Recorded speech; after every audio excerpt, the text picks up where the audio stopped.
I am now excited to welcome back to the stage Chris Oliviero of Niman Ranch. Here he is.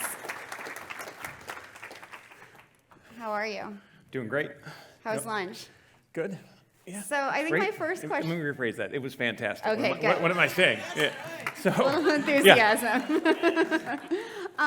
Chris, how are things going? What have you thought of what you've seen so far today? I think the last 2 days have been fantastic. I mean, I think the content today, I think the overlapping themes that we're seeing are really important. I think the level of engagement we've had with the farmers today, as well as chefs. I mean, this event is all about, connecting, the entire Niman Ranch ecosystem, right? I mean, every single person in this room, plays a role in making it possible to get the product that our farmers produce, which we got a pretty good sense yesterday just how hard that can be in the heat, all the way to consumers, whether it's in a retail outlet or on a menu. Sure. So I want to shift gears a little bit and talk about, I think, something that everyone in this conference room is thinking about, which is inflation.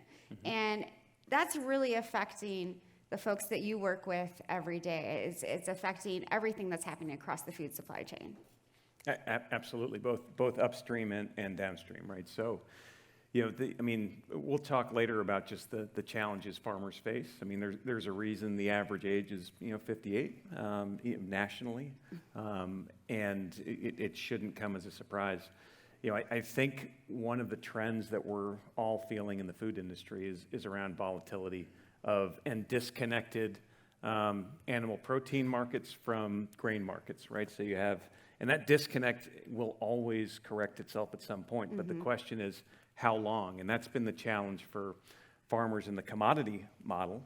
These disconnected markets, if it takes 7, 8, 9 months and you have a loan on $1 million operation and you're trying to cash flow feed and all of those sorts of things, can you get through to the other side of those disconnected markets?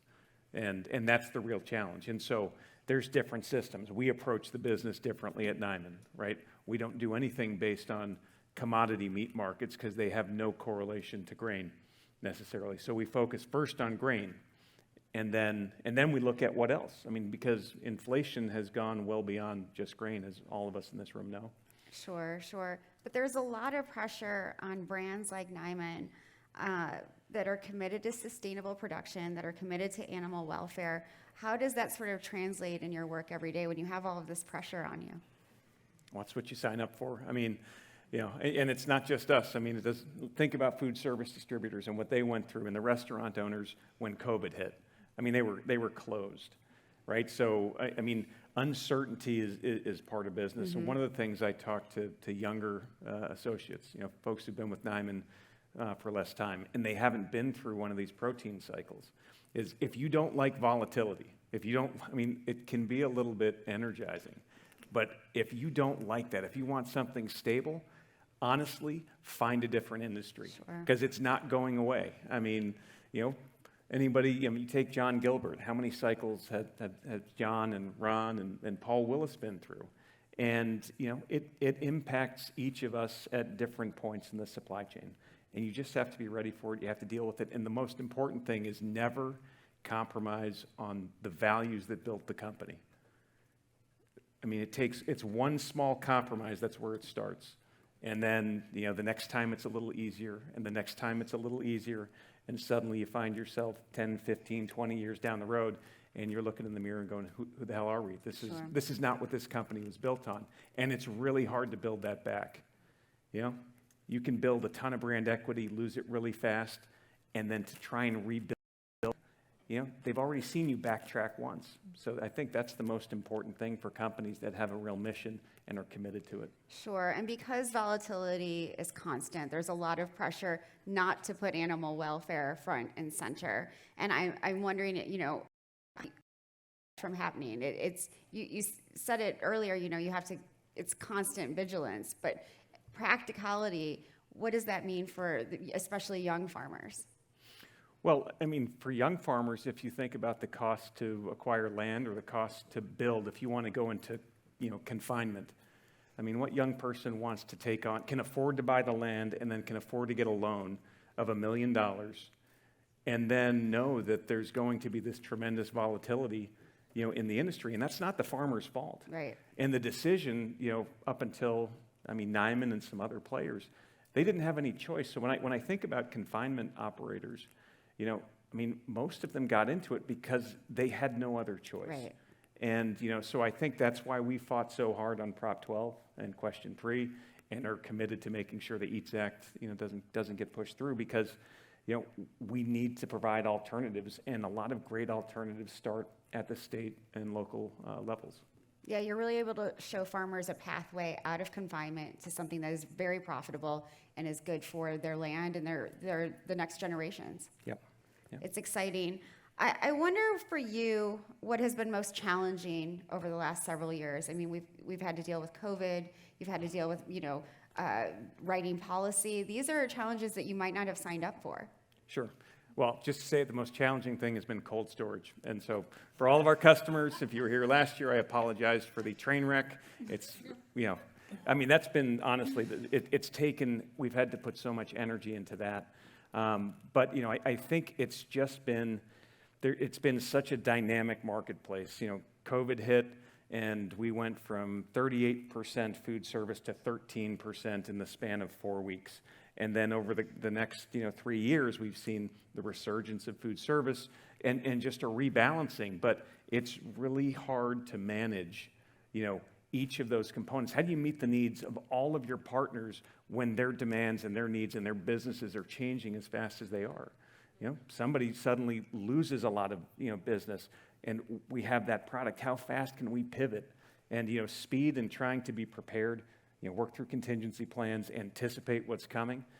That's the key. That's the challenge always for you, I'm sure. Yeah. Obviously, this weekend is so special, and it's special for many different reasons. And I'm wondering if you can talk about why it's important that this celebration has happened, and over the last 25 years, and what do you hope will continue from that, from bringing all these folks together, the networking that takes place? Yeah, again.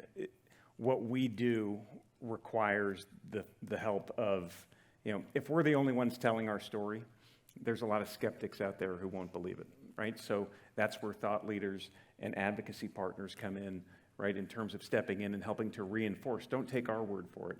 And then obviously, having all of our retail partners, distributor partners, chefs, DTC, partners like ButcherBox who are here, but bringing it all together so that it's not just a story. Sure. Right? So, everybody in this room, if you're a farmer, you understand that a customer is not a nameless or faceless corporation. Likewise, if you're purchasing Niman Ranch product, you actually have a connection and an understanding. And then, I think tonight, the help that we can provide to kids, the next generation is so important because everything has gotten more expensive if they want to get into farming. Everything. It's almost at a point where, if you aren't already in farming, how can you hope to get into it with the costs of land and the volatility? And so anything that we can do to take some of the burden off. And then lastly, recognize and celebrate, the farmers who make all of this possible. Sure. And I always thought, January would be the hard time. And after the last couple of days, I think I'd rather be out there in the cold than out there in the heat. And I wasn't out there tending to the pigs, and I think it was 117-degree heat index on Wednesday. It's crazy. I want to end with, the thing that I have always appreciated about Niman Ranch and why Food Tank likes being here is the focus on family farmers. You mentioned that sometimes we don't put a face to the retailers, we don't put a face to the farmers. These are families that we're meeting tonight and we've met throughout the weekend. Why is that important to you? Well, for a lot of reasons. We all have families, or the majority of us. We're all part of a family in some way, shape, or form. And so, if you have a good relationship, within your own family, you understand, generations, and you understand traditions. And so much of what, the way in which hogs are raised at Niman is becoming a lost art. And, so, I love the multi-generational aspect of the majority. I think it's over 70% of our farms have more than one generation currently working on it. And, so I just think, again, seeing everybody, being able to celebrate the current generation, help the next generation, and then connect both ends of what it takes to make this possible. It's such a unique opportunity. It's a privilege to, have the chance to be here for 5 now of the 25. And, I think just such a testament to what's been built, that this has been sustained for 25 years, and we're committed to setting up for the next 25. Absolutely. And here's to preserving, please go ahead. And here's to preserving, I wish I had a glass, but that'll come tonight, to preserving the way Niman Ranch is raising hogs and preserving farming families and allowing them to thrive. Thank you so much, Chris. Thanks, Dan.